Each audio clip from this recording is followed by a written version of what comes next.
পয়গম্বর আপনাদেরকে নসিহত করেছেন চারটা। কয়টা মনে আছে না আপনাদের?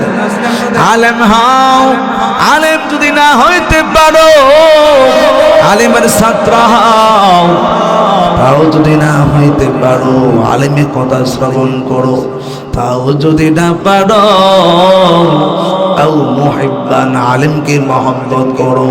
পয়গম্বর বলেন সাবধান সাবধান সাবধান, ওয়ালা তাকুল খামিস ফাকুলিকা, এরে উম্মতেরা পঞ্চম নাম্বার হবি না।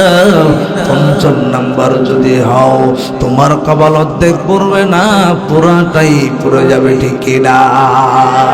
পঞ্চম নাম্বার মানে হলো আলেমদের বিরোধিতা করা। কি করা?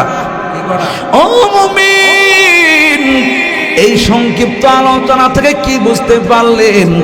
আলেমদের পক্ষে থাকবেন নাকি আলেমদের বিপক্ষে থাকবেন? কোনটা?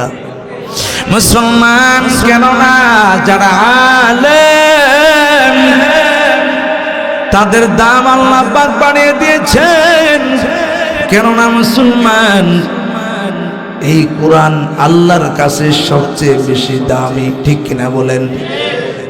পয়গম্বর বলেছেন আল কুরআনু আহাব্বু ইলাল্লাহি মিনাস সামাওয়াতি ওয়াল আরদি ওয়া মান ফিহিন। ও মুমিন, পয়গম্বর বলেছেন আসমান জমিনের মাঝে যা কিছু আছে আল্লাহর কাছে সবচেয়ে এই কোরআন হচ্ছে অধিক দামি, ঠিক কিনা?